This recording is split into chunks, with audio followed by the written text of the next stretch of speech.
Olá, sejam bem-vindos a mais um programa.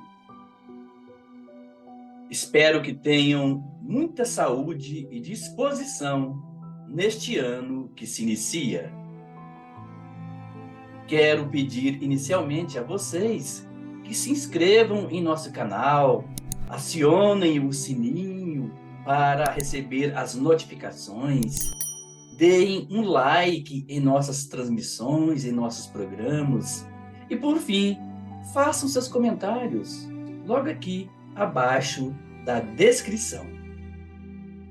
Bem, o desenvolvimento da personalidade se evidencia durante as etapas da vida. Personalidade é um padrão de traços relativamente permanentes e características únicas que dão consistência e individualidade ao comportamento de uma pessoa. Assim, cada indivíduo tem uma personalidade única. As principais etapas da vida humana são infância, adolescência, fase adulta e velhice. Cláudio Sinotti, psicoterapeuta junguiano espírita e um dos autores do livro Espelhos da Alma, fala em seu capítulo 3 que cada etapa da vida apresenta desafios peculiares e, à medida que o corpo se estrutura e se transforma, com as características específicas que definem cada fase, a psique participa ativamente de uma jornada, aproveitando cada uma delas. O desenvolvimento humano é um processo de muitas mudanças, pois a vida é dinâmica. Essas etapas, porém, são vividas por cada pessoa dentro do seu ciclo de vida individual e coletiva. Embora estas tenham uma divisão, como falamos, podem se misturar ou ser diferentes no aspecto cronológico de cada um. De maneira geral, a personalidade é percebida como um conjunto dinâmico, organizado e exclusivo de elementos que influenciam nosso raciocínio, nossa motivação e nosso comportamento em várias situações. Ela se desenvolve durante a nossa reencarnação, pela vivência dos automatismos, bem como pelos caminhos, decisões e ações que tomamos. E em toda essa trajetória, a personalidade vai ganhando seus contornos, somando experiências e trazendo à consciência tudo que está contido em nós. Hoje, enfatizaremos as seguintes etapas da vida: os desafios da infância, que é a fase que vai desde o nascimento até os 11 anos de idade. A fase da adolescência, que normalmente vai dos 12 aos 20 anos de idade. Alguns entendidos dizem que é a fase entre os 12 e 18 anos. Na perspectiva espírita, possuímos vivências pretéritas que permanecem guardadas no inconsciente e cujos conteúdos são o ponto de partida para o desenvolvimento da personalidade em cada existência. Como bem esclarece Joana de Ângeles no livro O Ser Consciente, em seu capítulo 1, cada pessoa reencarna com as características herdadas das experiências anteriores e submete-se aos condicionamentos de cada fase, por ela transitando com seus sinais tipificadores. Ao nascer, o ser humano é acolhido e amparado. Desfruta do prazer de ser cuidado e é protegido por alguém. Mesmo sem ter consciência deste prazer e dependência a que está submetido, o bebê logo faz movimentos em busca de autonomia. Logo no início, deseja superar suas limitações. Ao obter consciência de seu eu, cria fantasias e desejo de crescer e ser como aquele adulto que convive. Assim, nossas personalidades de reencarnações anteriores influenciam na construção e no desenvolvimento da personalidade atual. Ao lado da herança inconsciente, os fatores genéticos e o psiquismo dos pais, especialmente o materno, durante a gestação e na primeira infância, possuem influência significativa para as futuras vivências do ser. Por isso mesmo, a educadora italiana Maria Montessori propunha com sabedoria que a educação das crianças deveria ter início com o próprio processo de educação dos pais, pois a psique dos pais, desde a gestação, influencia fortemente no desenvolvimento da criança. Em O Livro dos Espíritos, na questão 208, Allan Kardec pergunta: nenhuma influência exercem os espíritos dos pais sobre o filho depois do nascimento deste? E os espíritos responderam: ao contrário, bem grande influência exerce. Conforme já sabemos, os espíritos têm que contribuir para o progresso uns dos outros. Pois bem, os espíritos dos pais têm por missão desenvolver os de seus filhos pela educação. Constitui-lhes isso uma tarefa de grande relevância. No livro O Consolador, Emmanuel responde à seguinte pergunta: qual a melhor escola de preparação das almas reencarnadas na Terra? A melhor escola ainda é o lar, onde a criatura deve receber as bases do sentimento e do caráter.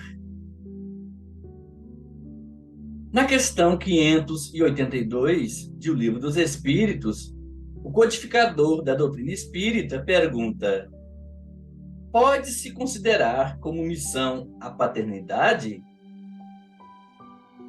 E obtém como resposta o seguinte: Deus colocou o filho sob a tutela dos pais, a fim de que estes o dirijam pela senda do bem. Vale ressaltar que a relação primeira, original de mãe e filho, é decisiva nos primeiros meses da vida de uma criança. É neste período que o ego da criança se forma, ou pelo menos começa a se desenvolver. Daí a carência ou insuficiência do amor materno ser responsável por distúrbios psicológicos do adulto, inclusive a neurose, tornando-o incapaz de adaptar-se à sociedade. O amor de mãe, para ser autêntico e corresponder aos desígnios da providência, há de ser, sobretudo, doação, nunca possessão. Joana de Ângeles destaca a importância da constelação familiar, responsável pela estruturação do lar e criação de um ambiente favorável ao desenvolvimento da personalidade, especialmente nessas fases iniciais da vida.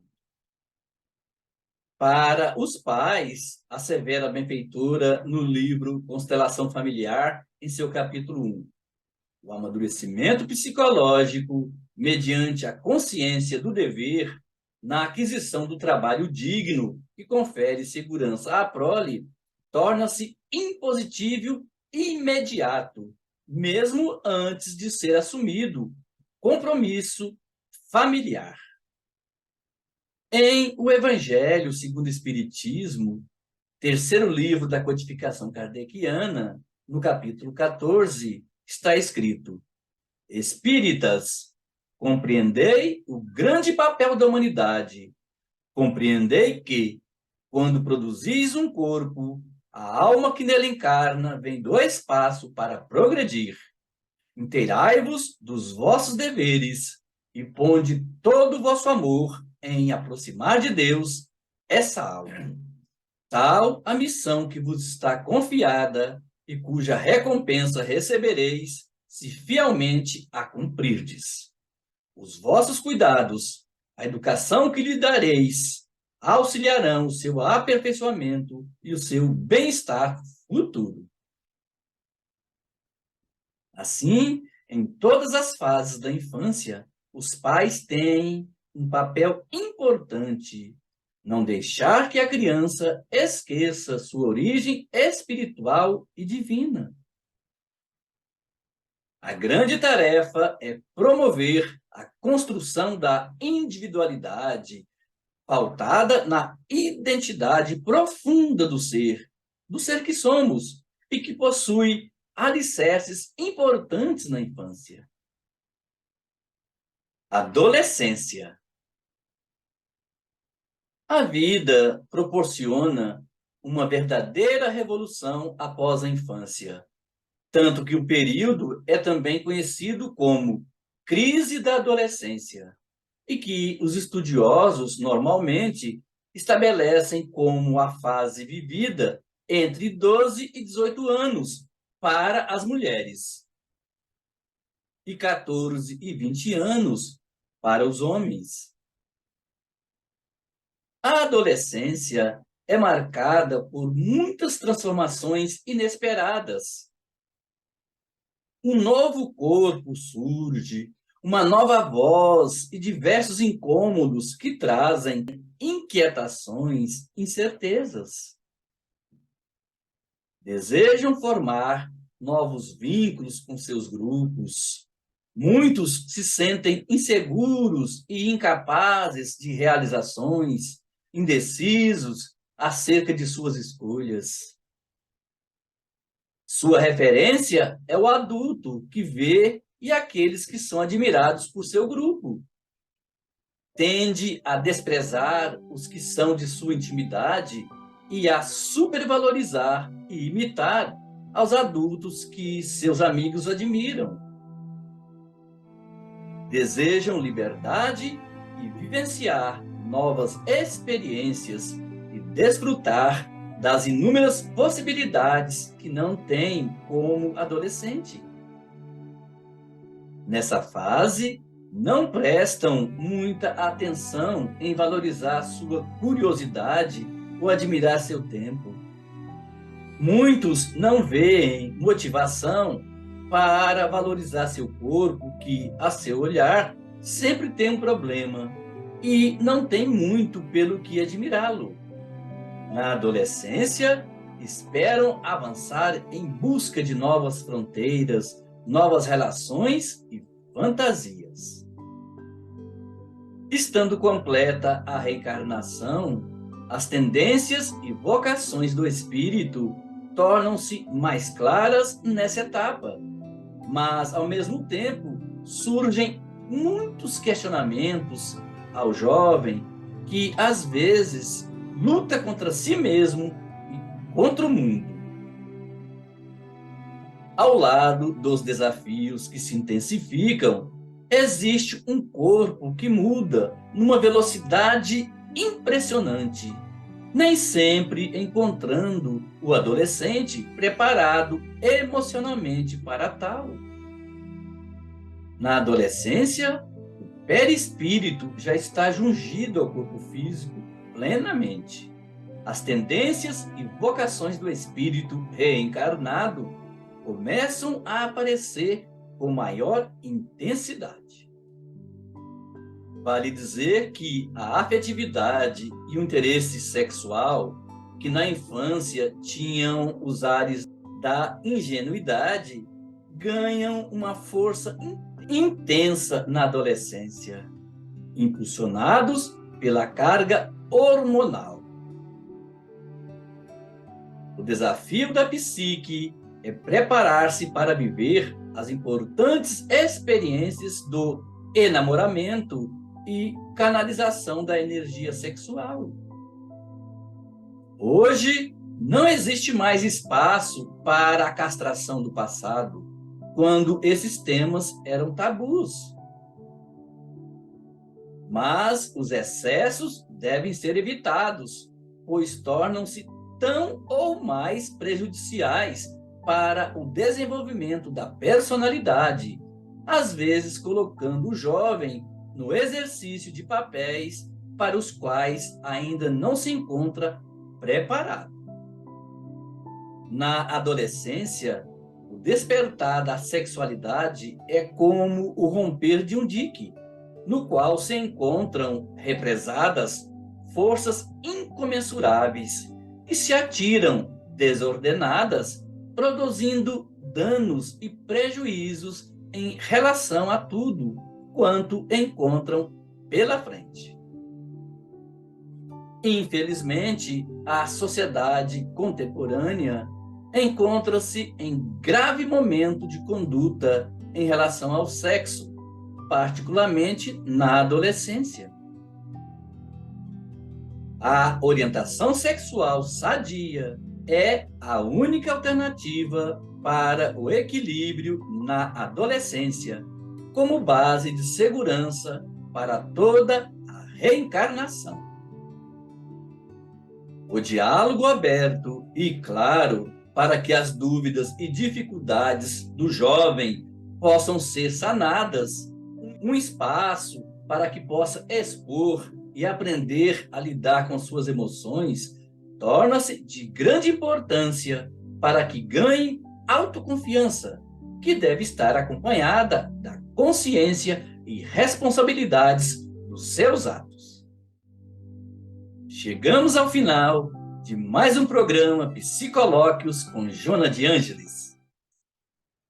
Se inscrevam em nosso canal, acionem o sininho para receber as notificações, deem um like em nossos programas e, por fim, façam seus comentários logo abaixo aqui da descrição do vídeo, ok? Fiquem em paz.